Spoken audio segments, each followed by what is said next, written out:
Hello viewer, আসসালামু আলাইকুম। সুদ নিয়ে যত ভয় আপনাদের আছে, সুদের মাসালা নিয়ে, সুদ নিয়ে, সুদ কী, এই সুদ সংক্রান্ত যত ভয়গুলো আপনাদের আছে, আজকে ইনশাল্লাহ আমি সব কাটিয়ে দিব। এবং অ্যাট দ্য সেম টাইম আপনারা জানতে পারবেন আমাদের সম্মানিত আলেম সমাজ সুদের যে মাসালা দিয়ে থাকেন এটা কতটা ভুল ধারণা। তো চলুন আমরা মূল ভিডিওতে প্রবেশ করি। সঙ্গে আছে আমি প্রভাষক ইফতেখার আহমেদ রতন। আমি আপনাদেরকে এই সুদের বিষয়টা বোঝানোর জন্য এই টোটাল ভিডিওটাকে আমি কয়েকটা পার্টে আমি ভাগ করেছি। তো এই পার্টগুলো আমি একের পর এক আলোচনা করব। প্রথমে আসব আমাদের বাস্তবতা। আমাদের বাস্তবতাটা কি? আমাদের বাস্তবতা হচ্ছে আমাদের সমাজের দিকে যদি আমরা তাকাই, একজন ক্ষুদ্র ব্যবসায়ী, তার লোনের দরকার, তা না হলে সে তার ব্যবসাকে রান করতে পারছে না। সো তাকে লোন নিতে হয়। লোন নিয়ে সে কিন্তু স্মুথলি ব্যবসা পরিচালনা করে, সে প্রফিট করে, তার মার্জিন ভালো হয়, তার একটা ব্যবসার একটা ইকোনমিক গ্রোথটা ভালো হয় এবং সে কিন্তু ব্যাংকের লোনটাও কিন্তু সে সুন্দরভাবে পরিশোধ করতে পারে। একজন খামারির কথা আসেন, একজন খামারি কিন্তু একইভাবে ব্যাংকের লোন নিয়ে কিন্তু সে তার খামারকে পরিচালনা করে থাকেন এবং নিজেও স্বাবলম্বী হন এবং ব্যাংকের টাকাও ধারাবাহিকভাবে এই কিস্তিগুলো পরিশোধ করতে পারে। একজন কৃষক, সেও কিন্তু ব্যাংক থেকে লোন নিয়ে তার কৃষিকাজকে পরিচালনা করে থাকেন। একজন শিল্পপতি, বড় বড় ইন্ডাস্ট্রিয়ালিস্ট বলেন, তারাও কিন্তু ব্যাংকের লোনের উপর ডিপেন্ডেন্ট। আদারওয়াইজ তারা কিন্তু ব্যবসাকে পরিচালনা করতে পারবে না। আর তাদের অধীনে কাজ করছে হাজার হাজার মানুষ, ৭০,০০০, ৮০,০০০, লক্ষ লক্ষ মানুষ এই বড় বড় মিল ফ্যাক্টরিতে কাজ করছে। আর ওই সকল মিল এবং ফ্যাক্টরিগুলো কিন্তু ব্যাংকের লোন দিয়েই পরিচালিত হয়। তারাও কিন্তু ব্যাংকের জীবনী শক্তিকে ধরে রেখেছে। আর এই প্রতিষ্ঠানগুলো লাভবান হচ্ছে, দেশের বেকারত্ব সমস্যার সমাধান হচ্ছে। একইভাবে যারা ডেভেলপার ব্যবসা করে ঢাকা শহরে, অনেকেই এই ফ্ল্যাট কেনাবেচা করে, অনেকে বড় বড় বিল্ডিং করে এবং তারা ফ্ল্যাট বিক্রি করে, তারা কিন্তু ব্যাংক থেকে লোন নিয়ে এই কাজগুলো করছে। দেশের কর্মসংস্থান সৃষ্টি করছে, মানুষের বাসস্থান সৃষ্টি করছে, সবার জন্য খুবই ভালো। তো দেখা যায় সবারই কিন্তু লোন প্রয়োজন। লোন ছাড়া কিন্তু কেউ ব্যবসাকে পরিচালনা করতে পারবে না। এই কোম্পানিগুলো ডেভেলপ হচ্ছে, মানুষের কর্মসংস্থান বাড়ছে, ব্যাংকগুলো ডেভেলপ হচ্ছে। তার মানে প্রতিটি ক্ষেত্রে আমাদের লোনের প্রয়োজন আছে। দেখেন, যার অনেক টাকা আছে সে টাকা নিয়ে কী করবে? সে তো কাউকে লোন দেওয়ার জন্য খুঁজছে।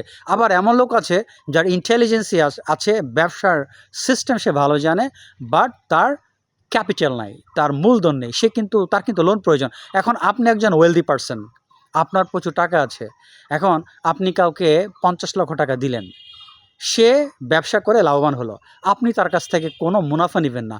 এটি সম্পূর্ণ অবাস্তব।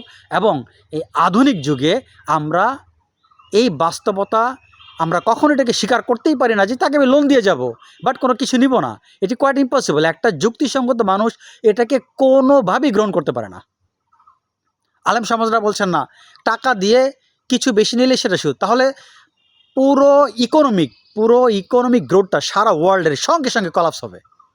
পৃথিবীর অর্থনীতি ধসে পড়বে সঙ্গে সঙ্গে, যদি আলেমদের সমাজে এই তারা যে ফতোয়া দিয়ে থাকে যে টাকা দিয়ে কোনো বেশি টাকা নেওয়া যাবে না, টোটাল ইকোনমি ধ্বংস হয়ে যাবে, এটা কলাপস হয়ে যাবে, ইম্পসিবল, এই ধরনের কথা। আচ্ছা, আরেকটা বিষয় দেখেন, তারা বলে থাকেন সুদী ব্যাংকে চাকরি করা যাবে না। বাংলাদেশে কয়টা ইসলামী ব্যাংক আছে? সবই তো সুদী ব্যাংক। আর সবচেয়ে আপনার অবাক হয়ে যাবেন শুনলে পরে, আমাদের বাংলাদেশে টপার যে ব্যাংকগুলো সবই কিন্তু সুদী ব্যাংক। যেমন প্রতি বছরই কিন্তু ফার্স্ট, সেকেন্ড, থার্ড, প্রতি বছর বিগত আমি ১৫ বছর স্টাডি করেছি, যেহেতু আমি শেয়ার ব্যবসার সাথে ইনভলভ এবং আমি কিন্তু ব্যাংকিং সেক্টর নিয়ে খুব গবেষণা করেছি। আমি প্রায় শেয়ার ব্যবসার সাথে ইনভলভ ২০০৮ সাল থেকে। সো এই বিভিন্ন কোম্পানি এবং বিভিন্ন ব্যাংকের টোটাল কার্যক্রম ইনশাআল্লাহ আমার ভালো ধারণা আছে। আমি ব্যক্তিগতভাবে দেখেছি ১৫ থেকে ১৬ বছর যাবৎ কোনো ইসলামিক ব্যাংক বাংলাদেশের সেরা ৩ ব্যাংকের মধ্যে ঢুকতে পারে নাই। যেমন প্রতি বছরে ফার্স্ট হয় কি, হয়তো BRAC bank, city bank, Dutch Bangla bank, EBL, ঘুরে ফিরে তারাই আসে। এগুলো সবই সুদী ব্যাংক। তাদের পারফরমেন্স খুবই ভালো। এবার কিন্তু ব্র্যাক ব্যাংক, এই যে আপনার ২০২৫ সালে তারা ৩১শে ডিসেম্বর বাংলাদেশের ইতিহাসে কোনো ব্যাংক এত প্রফিট করতে পারে নাই, যাদের প্রফিট ২,০০০ কোটি টাকার বেশি। সিটি ব্যাংক তাদের প্রফিট ১৩০০ কোটি টাকার বেশি। ডাচ বাংলা ব্যাংক তাদের প্রফিট প্রায় ১,০০০ কোটি টাকার বেশি। ডাচ বাংলা ব্যাংকের বর্তমান যে এমডি সাহেব আছেন, আমি কিন্তু তার বাসায় দীর্ঘদিন পড়িয়েছি, যিনি বর্তমান এমডি সাহেব। ব্যাংকিং ব্যাপারে আমি তার সাথে মাঝে মধ্যে কথা বলেছি। এখন মূল কথা হচ্ছে এই সকল ব্যাংকে লক্ষ লক্ষ লোক কাজ করছে, হুজুরা বলেন না সুদী ব্যাংকে চাকরি করা যাবে না, তাহলে তাদের কর্মসংস্থান কী হবে? এটি আমি আপনাদের সব প্রশ্নের উত্তর দিব। এখন অনেকে বলতে পারেন ইসলামী ব্যাংক পরিচালনা করি, কেন লোন দরকার সুদী ব্যাংকে যাব কেন? ইসলামী ব্যাংক আছে। খামারি বলেন, ইন্ডাস্ট্রিয়ালিস্ট বলেন, আপনারা বলতে পারেন যে আমি যার কথা বললাম, হ্যাঁ, খামারি, কৃষক, ডেভেলপার সবার লোন দরকার, ইসলামী ব্যাংকে যাক, সুদী ব্যাংকে কেন যাবে? ইসলামিক ব্যাংক বলতে কোনো ব্যাংক আছে? আমি আপনাদের প্রশ্ন করলাম। এটি হচ্ছে one kind of I wash. আমরা হচ্ছে গড ফিয়ারিং, আমরা আল্লাহকে ভয় করি, আর তারা এই সুযোগটাকে কাজে লাগাচ্ছে। মাওলানা তাকি উসমানী, আল্লামা তাকি উসমানী নাম সবাই শুনেছেন। ওনার বই যখন আমি অনার্সে পড়ি তখন আমি একটা বই পড়েছিলাম, তার বেশ কিছু আমি বই পড়েছিলাম। তো উনি কিন্তু পাকিস্তানের বিচারপতি ছিলেন, শরিয়া বোর্ডের প্রধান বিচারপতি ছিলেন। ওনার বাবাও কিন্তু একজন খুবই উচ্চমানের আলেম ছিলেন। আল্লামা তাকি উসমানী যখন পাকিস্তানে ইসলামী ব্যাংক করা হবে তখন তিনি তার বিরোধিতা করেছিলেন এবং তিনি প্রচুর লেখালেখি করেছেন। ইসলামিক ব্যাংক বলতে কোনো ব্যাংকিংয়ে হতে পারে না। ইসলামী ব্যাংক আর সুদী ব্যাংকের মধ্যে ফান্ডামেন্টালি মৌলিকভাবে কোনো পার্থক্য নাই। ইসলামী ব্যাংক হতেই পারে না। তখন কিন্তু যারা ইসলামিক ব্যাংক করবে পাকিস্তানে, তখন কিন্তু তারা আল্লামা তাকি উসমানের সমালোচনা করেছিলেন। আল্লামা তাকি উসমান দেখিয়েছেন ইসলামী ব্যাংক হওয়া সম্ভব নয়, শুধু নামটা যোগ করা যায় ইসলামিক, রিয়েলি এটা ইসলামী ব্যাংক হতে পারে না, কখনো ইসলামী ব্যাংক হতে পারে না। এবং এটি হচ্ছে মানুষকে চোখ আই ওয়াশ করা। ধর্মবিরু যারা তাদের আই ওয়াশ করে জাস্ট জাস্ট আপনার আমানতকে বৃদ্ধি করা। যেহেতু আমরা আল্লাহকে বিশ্বাস করি, আল্লাহকে ভয় পাই, তারা এই সিস্টেমটাকে, এই উইকনেসটাকে তারা কাজে লাগাচ্ছে। ইসলামী ব্যাংক, আমি আপনাদের একটা যুক্তি দিই। আপনারা জানেন যে প্রতিটি ব্যাংকের কিন্তু কিছু না কিছু তারল্য ঘাটতি থাকে। প্রতিটি ব্যাংকেরই কিন্তু কিছু না কিছু টাকার প্রয়োজন হয়। যেমন ধরেন আপনি ইসলামী ব্যাংকে গেলেন, ফর এক্সাম্পল আপনি মহাখালী ব্রাঞ্চে গেলেন, সেখানে টাকা নেই, আপনার 5 কোটি টাকা প্রয়োজন। ব্যাংক ইনস্ট্যান্টভাবে তখন কিন্তু কল মানি মার্কেট থেকে লোন নিয়ে থাকে। আপনারা যারা ব্যাংকিং সেক্টর নিয়ে জানেন যে কল মানি মার্কেট হচ্ছে এমন মার্কেট যেখানে প্রতিদিনের সুদ দিতে হয়। এখন 2 দিনের জন্য, 3 দিনের জন্য প্রতিটি ব্যাংক আরেক ব্যাংক থেকে কিন্তু কল মানি মার্কেট থেকে লোন নিয়ে থাকে। প্রতিটি ইসলামী ব্যাংক, আমাদের দেশের প্রতিটি ইসলামিক ব্যাংক কিন্তু এই কল মানি মার্কেট থেকে সুদে টাকা নিচ্ছে। তাহলে তারা কীভাবে ইসলামিক ব্যাংক হলো? একটা এক্সাম্পল আমি দিলাম। So it impossible.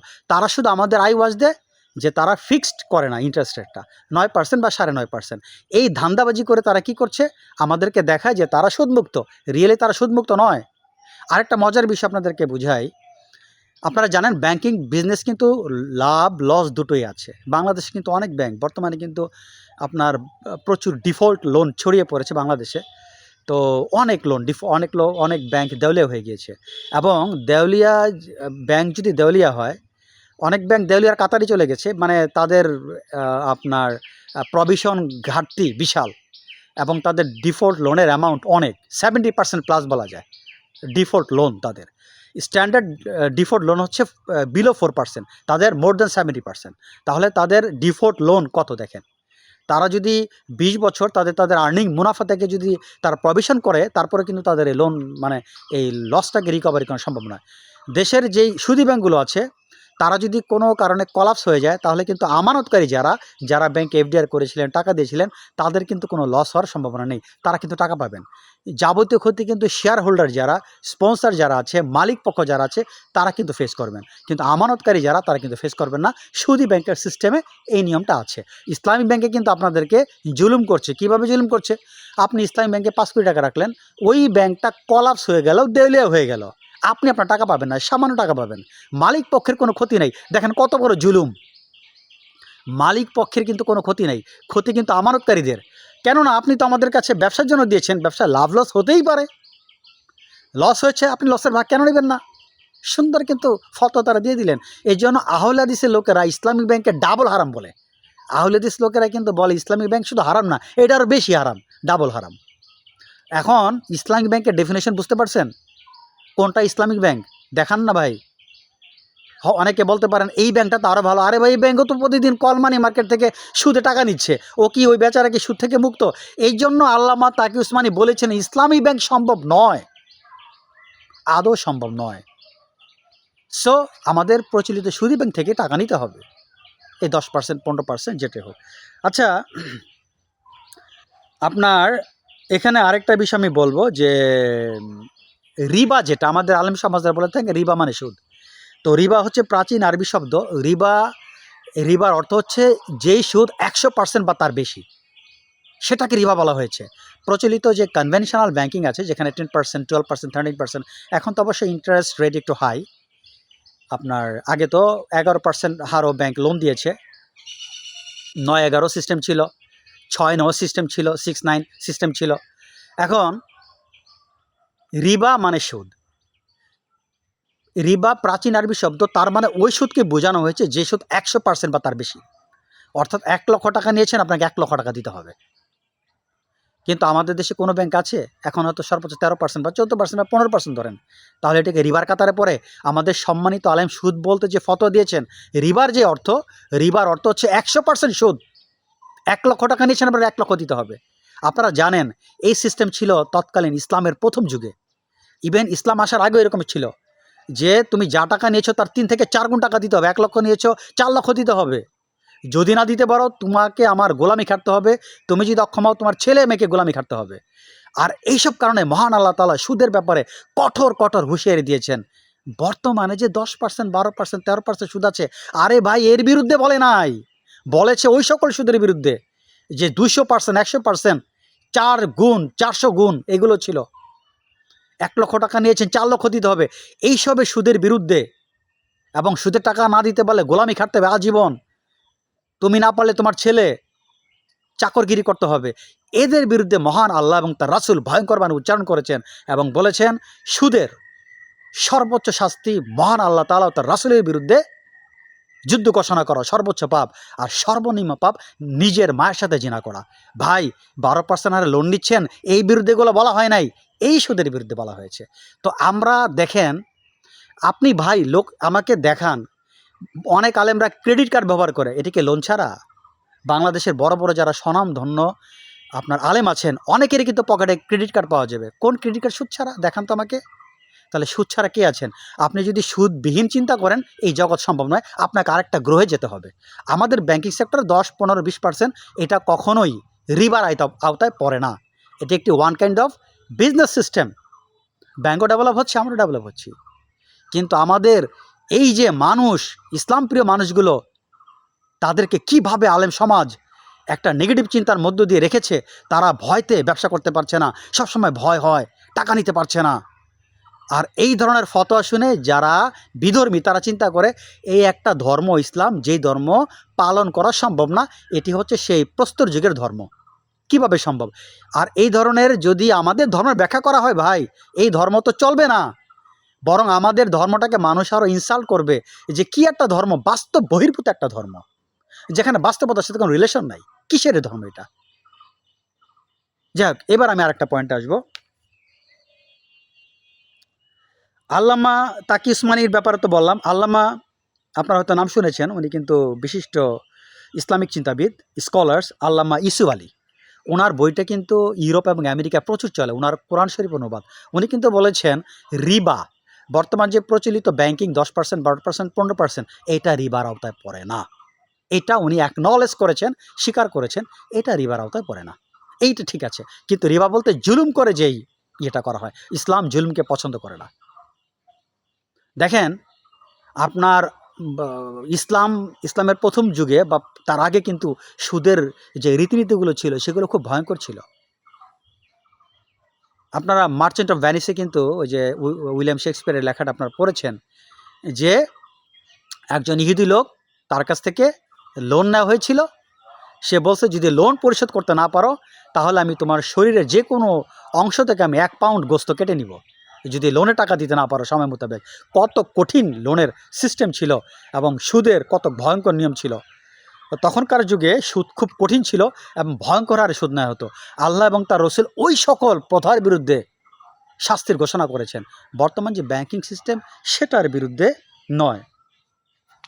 তো যাই হোক, আমরা মোটা দাগে যেটা বুঝতে পারলাম, সুদ হারাম, রিবা হারাম, কিন্তু সেটা এই রিবাকে বোঝায় নাই, সেটা বুঝিয়েছে যেটা ভয়ঙ্কর আরে সুদটা নেওয়া হয়। আশা করি আপনারা ভিডিওটা দেখে অনেক উপকৃত হয়েছেন।